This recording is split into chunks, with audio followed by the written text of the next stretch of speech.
जय हिंद दोस्तों। I hope आप सभी मस्त में स्वस्थ होंगे और अपनी तैयारी में लगे हुए होंगे। अब तक हमने 4 प्रैक्टिस सेट केवीएस के देख लिए हैं। अगला प्रैक्टिस सेट है आपका ये 5वां। तो इसमें हम ज़्यादा से ज़्यादा अगले 30-35 मिनट में हम ज़्यादा से ज़्यादा क्वेश्चंस करेंगे। ठीक है। अब उसमें आप लोग देखना कि ज़्यादा से ज़्यादा क्वेश्चंस आपको मिलेंगे। ठीक। तो ये आपके सामने एक क्वेश्चन लिखा हुआ है। ट्रायंगल ABC में AC बराबर BC और आधार AB की लंबाई यानी आधार बोले तो बेस की लंबाई 10 सेंटीमीटर है। यदि CG बराबर 8 सेंटीमीटर है जहाँ G केंद्रक है तो AC की लंबाई बताइए।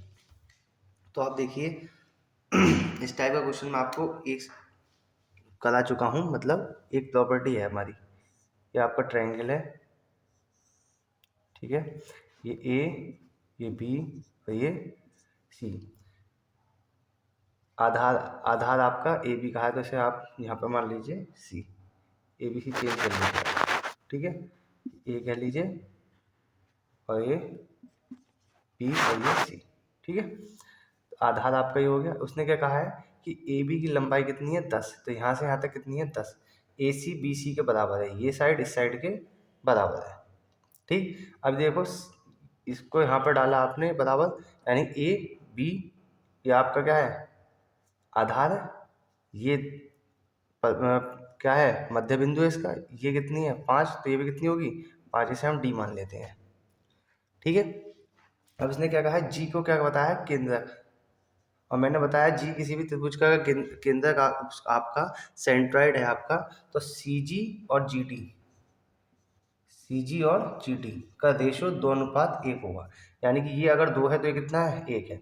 तो यहाँ से हम सी डी की वैल्यू निकालेंगे कितनी है हमारी। अब देखो सी जी उसने कितना दिया है यहाँ पे 8 दिया है। जब ये 8 दिया है तो जी डी कितना हो जाएगा भाई यहाँ से निकाल लो। जी डी कितना निकल जाएगा 4।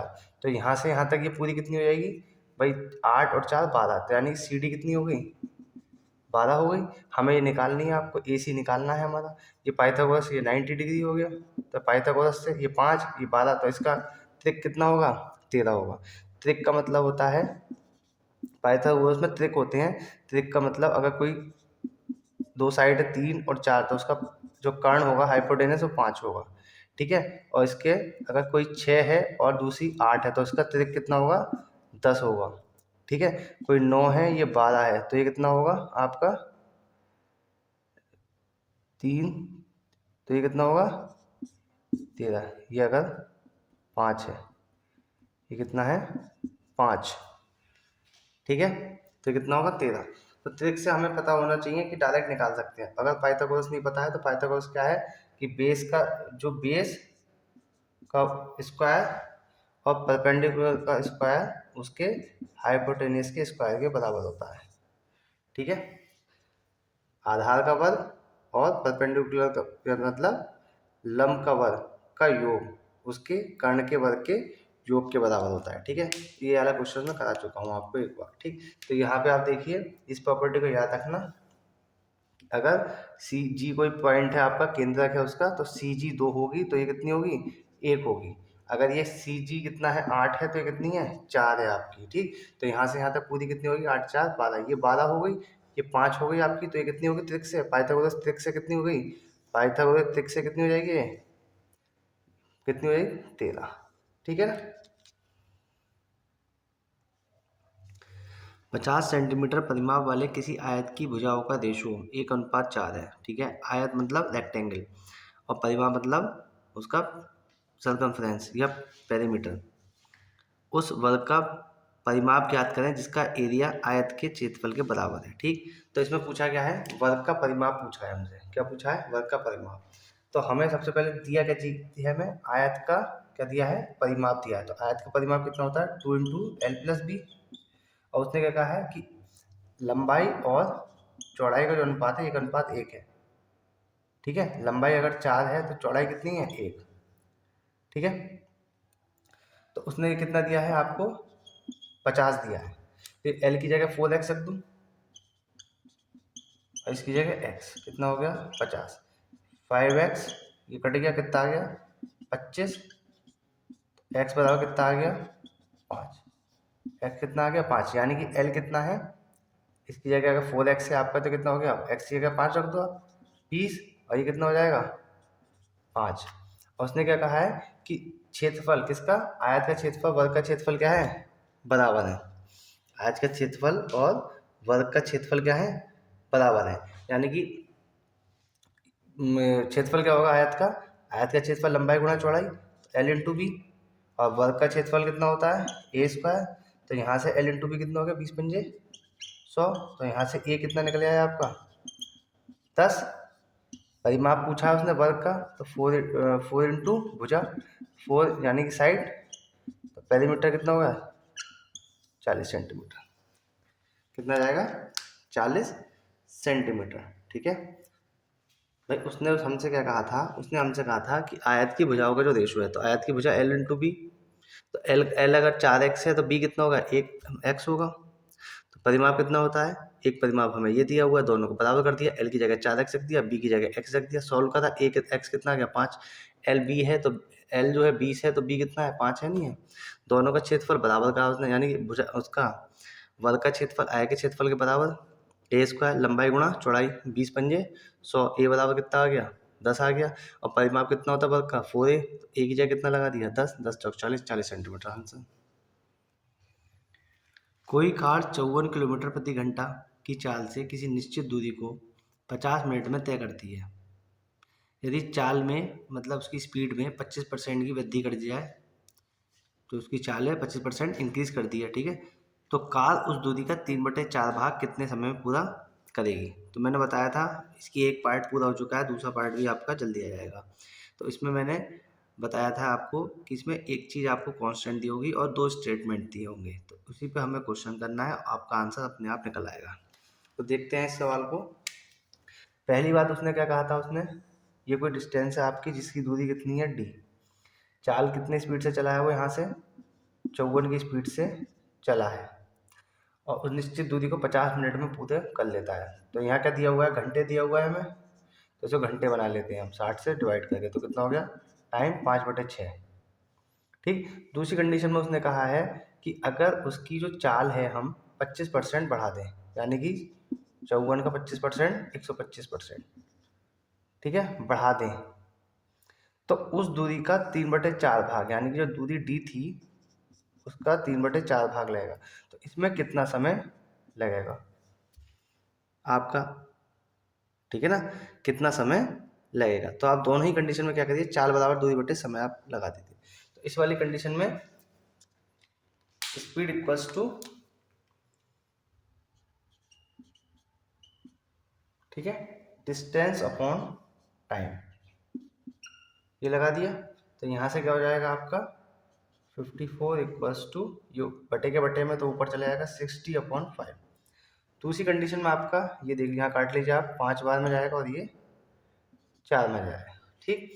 तो डिस्टेंस स्पीड इक्वल्स टू कितना हो गया 54 into 5/4, speed equals to distance कितना है आपका 3/4 t अपॉन टाइम आपको निकालना है। अगर इसको हम सॉल्व करना चाहें तो क्या करते हैं, डिवाइड कर दें इसे इससे डिवाइड जब आप करोगे तो ये 54 से 54 कट जाएगा, डी से डी कैंसिल हो जाएगा, यहाँ से कितना हो गया फिर से देखिए एक बार, तो 54 यहाँ तो 1 बचा, ये तो कट गया, तो 1/5/4, 5 ऊपर 4 बटे के बटे में तो 4 ऊपर चले जाएगा, 6/5, ये 3/5 नीचे, 4 नीचे आएगा, ठीक, बट 3/4 जब नीचे आएगा इसके बटे में तो कितना हो जाएगा 4, भैया इधर हो जाएगा 40 हो जाएगा, नहीं हो जाएगा बटे के बटे में अपॉन 3, यहाँ से टी निकाल लो, 4 से 4 की छुट्टी, ये कितना हो गया 2, ये कितना हो गया 5, ये कितना हो गया 2t इक्वल्स टू 1 हो गया, यहाँ से कितना हो गया t इक्वल्स टू 1/2, यानी कि यहाँ पे क्या टाइम आएगा हमारा, हमने आवर बना लिए थे ना, तो टाइम किस में आएगा आवर में आएगा, तो t बराबर कितना हो गया आधा, आधा आवर का मतलब है 30 मिनट, आधे आवर का मतलब क्या है 30 मिनट, ठीक है। एक बार इस सवाल को फिर से देखते हैं हम लोग। उसने कहा था पहली कंडीशन में कि स्पीड जो है 54 है और डिस्टेंस कितनी है डी है, तो 50 मिनट का तय करती है, तो टाइम हमारा 5/6, 60 से डिवाइड कर लिया तो इसे घंटे में बना लिया। तो दूसरी कंडीशन में उसने क्या कहा, दूसरी कंडीशन में उसने कहा कि अब स्पीड उसकी 54 से कितनी हुई, 25% इंक्रीज हो जाती है, यानी कि 125/100। जिसने 125 कहाँ से क्यों बताया मैंने, वो आप प्ले लिस्ट में जाकर परसेंटेज वाली वीडियो देख लीजिए आप, ठीक है, वहाँ से आसानी से समझ में आ जाएगा। अभी केवीएस का प्रैक्टिस सेट चल रहा है हमारा, तो प्रैक्टिस सेट को प्रैक्टिस सेट की तरह से हमें करना है, कम समय में ज़्यादा से ज़्यादा क्वेश्चन हमें कवर करने हैं। तो और कार की जो दूरी है वो पहले थी d डिस्टेंस, तो 3/4 भागना 3d/4। पहली इक्वेशन ये, दूसरी इक्वेशन ये, दोनों को क्या कर दिया, डिवाइड कर दिया। डिवाइड कर दिया, 54 से 54 कट गया, इसे सॉल्व करा 5/4, जो बटे के बटे में तो ऊपर चले जाएगा, तो 4/5 हो जाएगा। ये सॉल्व करेंगे पूरी, तो 2t = 1 आ गया। t = कितना, 2 इसके नीचे हाफ, t आवर में आएगा, यानी कि आधा घंटा। तो आधे घंटे का मतलब 30 मिनट, यानी कि उसे 30 मिनट, उस दूरी को 30 मिनट लगेंगे पूरा करने में। यदि घन की प्रत्येक भुजा में 50% की वृद्धि की जाए तो पृष्ठीय क्षेत्रफल में कितने प्रतिशत की वृद्धि हो जाएगी, ठीक है। तो देखिए इसका पृष्ठीय क्षेत्रफल होता है हमारा 6a²। कितना डायमेंशन है, क्षेत्रफल हमेशा 2 डायमेंशन होता है। कितना डायमेंशन होता है, 2। तो इसमें a ये तो कांस्टेंट है आपका, इससे कोई फर्क नहीं पड़ेगा आपका। a तो एक बार क्या रख लोगे इसमें आप 50, एक बार कितना रख दोगे 50, और क्या लगा दोगे, नेट इफेक्ट। नेट इफेक्ट का फॉर्मूला क्या है हमारा, प्ले लिस्ट में जाके आप पहले परसेंटेज की वीडियो देख लीजिए, ताकि आसानी से आपको सब समझ में आ जाए। तो इसके जगह कितना रख दोगे, 50 रख दोगे, फिर यहाँ क्या रख दोगे, 50 रख दोगे, प्लस 50 × 50। बाकी मेथड बहुत बड़ा है इसका, 50 से 50 100, 5×5 = 25, यानी कितना हो गया, 125% हो गया। कितना हो गया, 125% आपका, ठीक है। अब यहीं पे आपसे वो पूछ लेता है आयतन के बारे में, ठीक। तो आयतन के बारे में कितना होता है, घन का जो आयतन होता है वो कितना होता है, a³। तो इसकी कितनी डायमेंशन है, 3 डायमेंशन है। कितनी डायमेंशन है, 3, यानी कि कितना हो गया, 50, 50 और 50। तो इसमें हम क्या करेंगे, पहले इन दोनों का निकालेंगे, जो आएगा उसका तीसरे के साथ निकाल देंगे। तो a × a का हमारा नेट इफेक्ट कितना है, 125। तो इसका 125 निकल के आया, इस 125 का हम 50 के साथ निकाल देंगे। तो x की जगह कितना रख दोगे, एक जगह 125 प्लस 50, x की जगह 125 और फिर 50/100, 50 दूनी, ये कितनी बार में जाएगा, 62, 62.5, ठीक है। 125 और 50 कितने हो गए, 175, 175 और 60 कितने हो गए, 175, 135 और 2, 137.5% की क्या हो जाएगी, वृद्धि हो जाएगी, ठीक है। मैंने आपको आयतन के हिसाब से बता दिया, ये क्या है, आयतन में कितने प्रतिशत की वृद्धि होगी, इतनी प्रतिशत की वृद्धि होगी आपके, ठीक है। और जो आपका इसमें जो वृद्धि होगी पृष्ठीय क्षेत्रफल में कितनी होगी, 125। दोनों तरीके से मैंने आपको बता दिया। यहाँ पे आपका पृष्ठीय क्षेत्रफल पूछा था, लेकिन मैंने आपको दोनों बता दिया, ठीक है ना।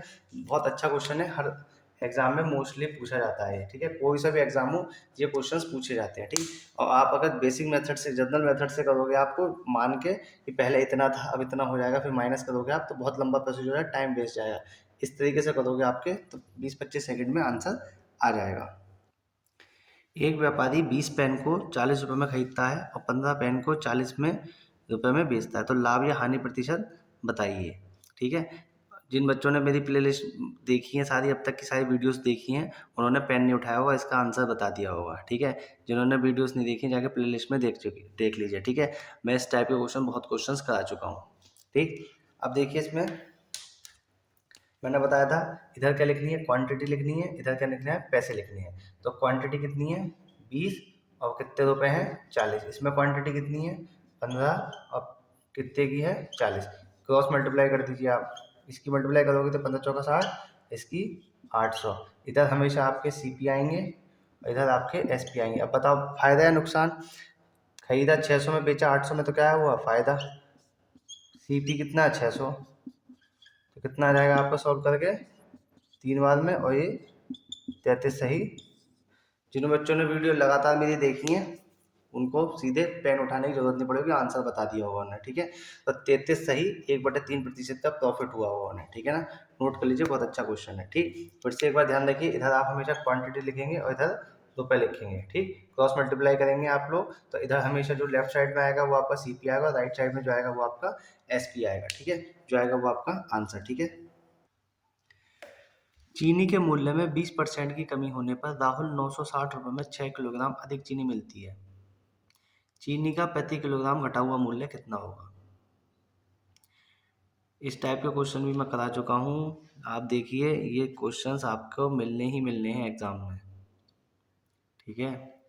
प्लेलिस्ट में जाके आप आराम से प्रैक्टिस सेट से पहले इन क्वेश्चंस को देख लीजिए जो मैं करा चुका हूँ। वहाँ पे मैंने पूरा डिस्क्राइब करके आराम से बिल्कुल बताया है, ठीक है ना। तो यहाँ पे देखिए, चीनी के मूल्य में 20% की क्या हो गई कमी, किसके? 960 रुपये में अब 6 किलोग्राम अधिक खरीद रहा है। तो 960 रुपये में 20% की क्या करेंगे? 20% की डिडक्शन हुआ, छूट मिल गई एक तरह से।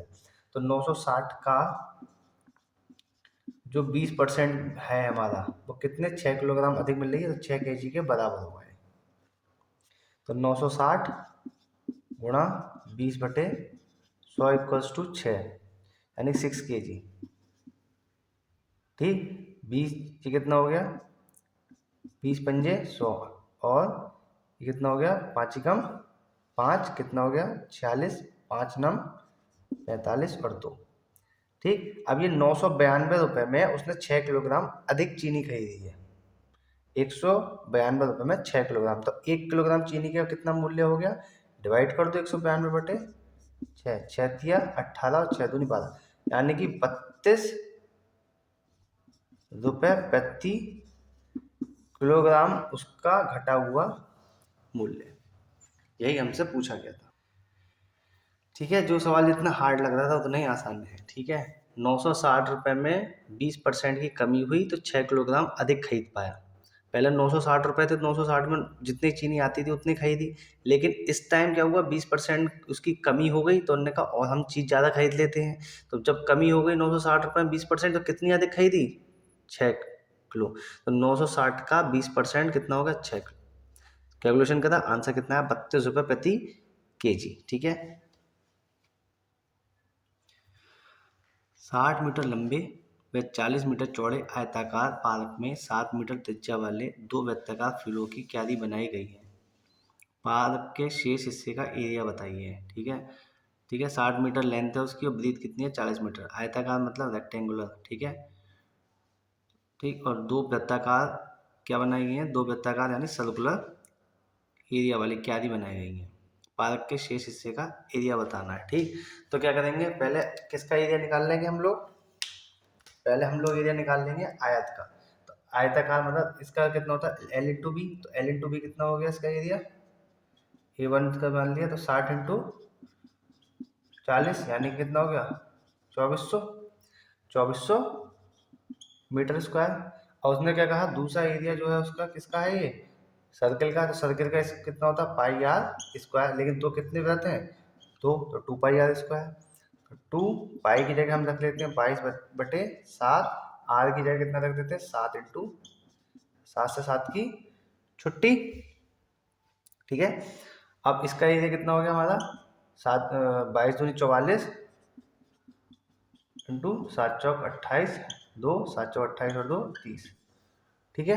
अब इसका एरिया पूछा है उसका शेष हिस्से का, पार्क का। अब टोटल कितना था? 2400। कितने का क्यारी बना दी? 304 की। क्या कर देंगे? माइनस कर दो। 2400 में से आप 308 को माइनस करोगे तो कितना आ जाएगा आपका? 2 9 और ये 20, ठीक है। तो 2092 मीटर स्क्वायर आपका आंसर, ठीक। 2092 मीटर स्क्वायर इसका आंसर आ गया, ठीक। तो क्या करा हमने? जो पूरा एरिया था आपका रेक्टेंगुलर शेप, उसको सर्कुलर वाले को क्या कर दिया? माइनस कर दिया, ठीक। आयत का एरिया कितना होता है? L into B. इसका कितना होता है? Pi r square. लेकिन दो सर्किल थे, सर्कुलर थे, तो 2 से मल्टीप्लाई सॉल्व किया, माइनस किया, जो आएगा वो आपका answer. Triangle P Q R में बिंदु टी और एस क्रमशः पी क्यू और पी आर पर इस प्रकार हैं कि टी एस क्यू आर के समानांतर है, ठीक है। यदि T Q 7.2 centimetre, P S 1.8 centimetre और एस आर 5.4 सेंटीमीटर, तो पी टी की वैल्यू बताइए, ठीक है। तो इसमें लिखा है आपका समानांतर का मतलब आपका पैरेलल है, ठीक। तो हम इसका फिगर बनाते हैं। सबसे पहले आपको फिगर बनाते बनाते आंसर अपने आप समझ में आ जाएगा, ठीक, क्योंकि मैं इस टाइप का बता चुका हूँ आपको। देखो ये ट्राइंगल है आपका P Q R. P Q पर पॉइंट कितना है टी, और एस जो है पी आर पर है, ये टी और ये एस इस प्रकार है कि टी एस क्यू आर के समानांतर। टी एस जो है इससे मिला दे रहे हैं क्यू आर के समानांतर, ये इसके समानांतर है। आपके प्रॉपर्टी समझ में आ गई होगी। क्यों? क्योंकि इस ऐसे ट्राइंगल है, एक ट्राइंगल ये है, एक ट्राइंगल है, तो ये कॉन्ग्रुएंसी हो गई आपकी ये। ठीक है, ये ट्राइंगल इस ट्राइंगल के बिल्कुल समान है। ठीक है, कैसे? ये एंगल इस एंगल बराबर, ये एंगल इस एंगल बराबर, और ये आपका पैरेलल है। ठीक, तो ये वाला एंगल जो हो गया कॉमन हो गया। ठीक, तो इसमें क्या हो गया, ये बिल्कुल समरूप त्रिभुज हो गए आपके, एक जैसे त्रिभुज हो गए आपके। ठीक, तो जब एक जैसे त्रिभुज हो जाते हैं तो उस वाली कंडीशन में जो पीटी होती है, पीटी पी क्यू के बराबर बटे पीटी बटे पी क्यू, और पी एस बटे क्या पी आर। ठीक, और टी एस बटे क्यू आर, ये आपस में क्या होंगे, बराबर होंगे आपके। ठीक है ना। तो इस कंडीशन में अब देखो हमें उसने क्या क्या दे रखा है, उसने दे रखा है हमें कौन कौन साइड दे रखी है, टी क्यू दे रखी है, तो टी क्यू यानी कि ये वाली साइड दे रखी है उसने हमें, पी एस ये वाली साइड दे रखी है हमें, और एस आर ये वाली साइड दे रखी है। और पूछा क्या है, पी टी हमसे पूछी है, ये वाली साइड हमसे पूछी है, तो इसके बटे ये और इसके बटे ये कर देंगे। ठीक, चलो निकालते हैं हम लोग।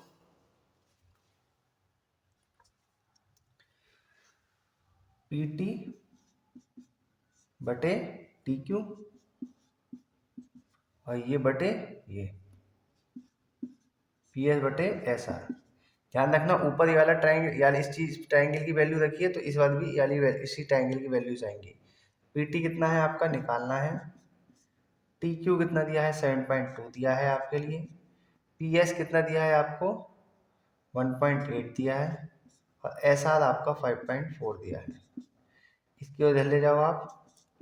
ठीक, तो इसको इधर ले जाओगे तो कितना हो जाएगा 5.4 मल्टीप्लाई 7.2, इधर जाएगा 7.2 मल्टीप्लाई 1.8 अपॉन 5.18 तिया 54। ठीक, ये कितना हो गया 24 तिया 72, तो पीटी कितना हो जाएगा 2.4 सेंटीमीटर।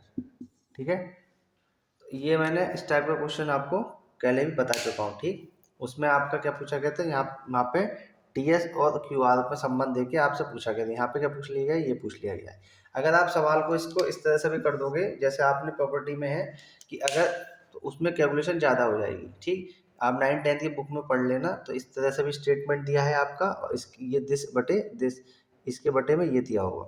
ठीक, इसमें हमारा क्यों दिया, हमने इसको यूज़ कर लिया है क्योंकि माइनस कर लेते हैं, तो माइनस करके आपके इसके बटे में ये आ जाएगा और इसके बटे में ये आ जाएगा। तो इस स्टेटमेंट को आप याद रखिए, सीधे सीधे ये स्टेटमेंट दिया है।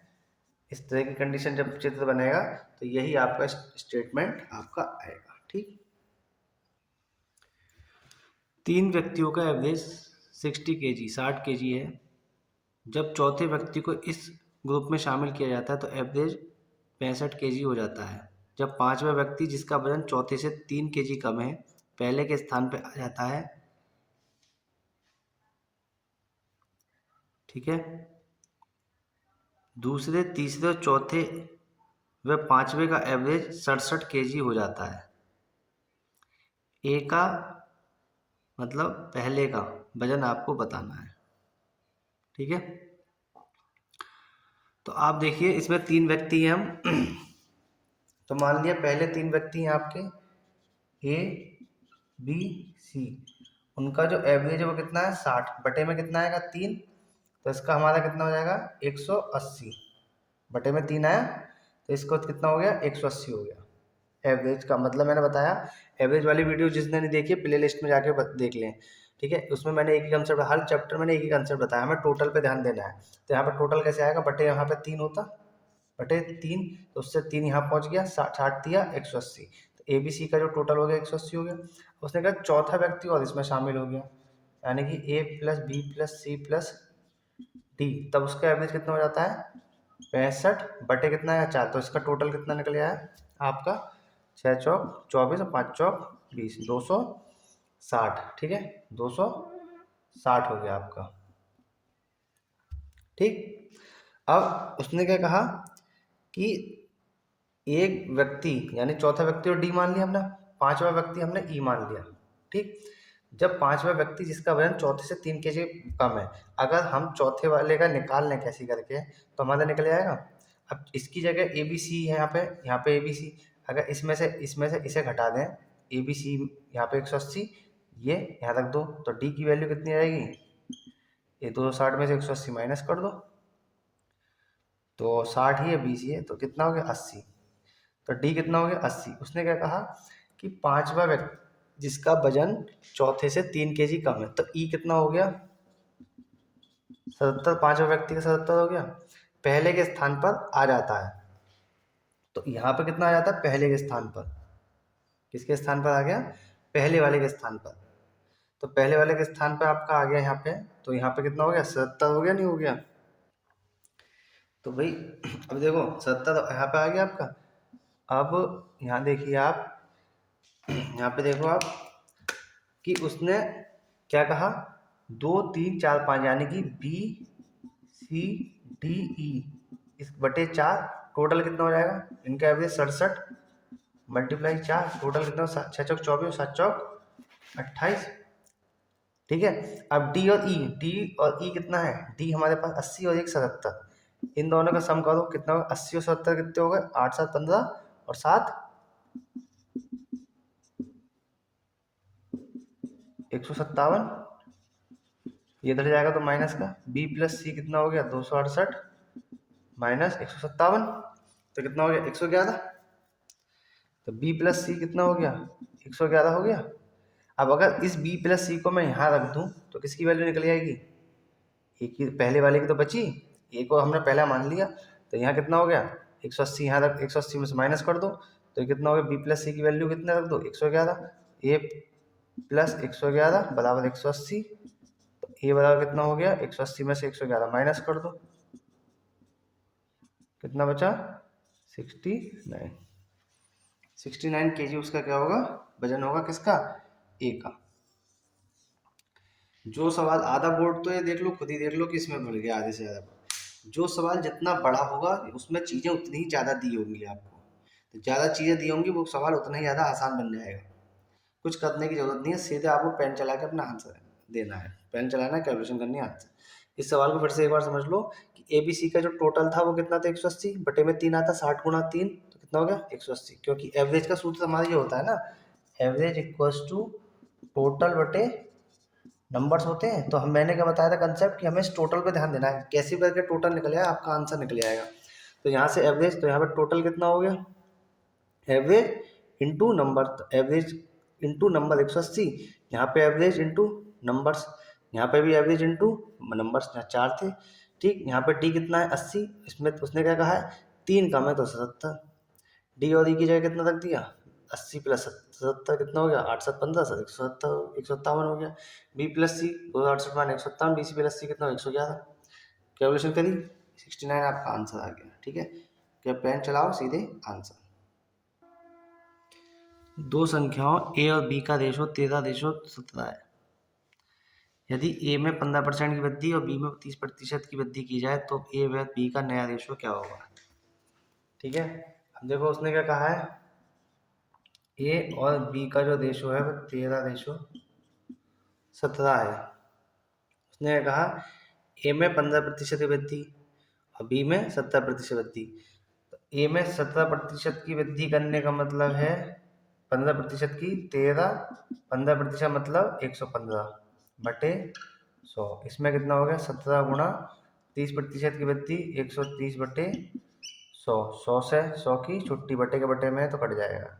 ठीक है, तो कितना हो गया 13 मल्टीप्लाई 115 बटे 17 गुणा 130, 13 ढाई 130 और 23 पंजे और ये 2, 23 बटे 34, 17 दूनी 34, तो 23 बटे 34 इसका आंसर होगा। ठीक है, देखो परसेंटेज दिया हमें, डरने की कोई जरूरत नहीं। उसने कहा कि उसने क्या कहा 15% की वृद्धि, तो प्लेलिस्ट में जाके आपने अगर देख ली होंगी वीडियोस मेरी तो उन्हें आसानी से समझ में आ गया होगा प्रतिशत का। मैंने केवल एक ही कंसेप्ट बताया है वृद्धि होगी तो प्लस करेंगे और कमी होगी तो माइनस करेंगे। ठीक है, यहाँ क्या हो रही थी, वृद्धि हो रही थी, इंक्रीमेंट हो रहा था, बढ़ रही थी, इंक्रीज हो रही है कोई भी संख्या तो कितना कर दिया 100 प्लस 15, 100 में प्लस 100 में माइनस, तो 100 में प्लस का मतलब 115, 100 में माइनस का मतलब 30 की घटा दिया, तो क्या कर दिया हमने कैलकुलेट कर दिया ऐसे, जो आएगा वो आपका आंसर होगा। तो ए कितना 23 हो जाएगा और बी कितना हो जाएगा 34 हो जाएगा। साधारण ब्याज पर 6 वर्षों में 7,000 रुपये 10,360 हो जाता है, तो वार्षिक ब्याज की दर, ठीक है, एनुअल रेट बताना है, ठीक है, टाइम कितना है 6 वर्ष। साधारण ब्याज की दर ऐसा ही आपका, तो हमें पता है एस आई वाला आपका क्या होता है पी आर टी अपॉन 100, तो पी कितना है आपके पास, ये पी है और ये अमाउंट है, तो एक एस आई कितना हो जाएगा आपका ए माइनस पी, तो ए माइनस पी करोगे तो कितना हो जाएगा 3,360, तो एस आई आपके पास कितना है 3,360, पी कितना है आपके पास 7,000, ये क्या है आपके पास टी, आर आपको निकालना है, टी कितना है आपका 6/100, एक दो कैंसिल आपके, इसे कैसे कैलकुलेट करोगे आप, आर इक्वल्स टू कितना हो जाएगा 3360/70 गुणा 6, 0 से 0 की छुट्टी, 6×5 30, 6×6 36, 7×8 56, तो 8 आ गया 8% पर एनम, आर कितना आ गया 8% पर एनम, ठीक है ना। तो मैंने आपको देखिए हमने कितने क्वेश्चंस कर लिए कम से कम समय में, ठीक है, हर टाइप का क्वेश्चन करा हमने, ठीक है, ज्योमेट्री के भी करे हैं आपके और मेंसुरेशन वगैरह आपके के भी क्वेश्चंस करे हैं, बाकी अर्थमेटिक वगैरह के हमने ज़्यादा से ज़्यादा क्वेश्चंस करे हैं। जिन बच्चों ने को थोड़ा सा डाउट लग रहा है, दिक्कत हो रही होगी, वो पहले प्लेलिस्ट में जाके इन क्वेश्चंस के जो मैंने डिटेल में समझाई है प्लेलिस्ट में जाके क्वेश्चंस को देख लें, जिससे कि आपको बहुत आसानी से समझ में आए। ज़्यादा बड़ी बड़ी वीडियोस नहीं है, छोटी छोटी वीडियोस है, अगर आप 2-3 घंटे लेके बैठ जाओगे आसानी से एक चैप्टर आपका कंप्लीट हो जाएगा, और एक ही कंसेप्ट पे है, जब कंसेप्ट आपके दिमाग में आ जाएगा तो आप सारे सवाल अपने आप ही करते चले जाएंगे, ठीक है। तो आप लोग इस वीडियो को ज़्यादा से ज़्यादा शेयर करें, लाइक करें और कमेंट सेक्शन में बताएं आपको और क्या पूछना है, और जिस तरह से आगे आने वाले एग्ज़ाम्स हैं उनके भी मैं वीडियोस आपके लिए प्रोवाइड कराता रहूँगा, ठीक है। इस समय हमारा चैप्टर चल रहा है आपका टाइम स्पीड का, ठीक है, टाइम स्पीड का आपका चैप्टर चल रहा है, चैप्टर नंबर 13, जल्दी उसकी नेक्स्ट वीडियो आपकी आएगी। आप लोग सब्सक्राइब करें ताकि लेटेस्ट अपडेट्स आपके पास पहुंचते रहें। आज के लिए इतना ही, जय हिंद।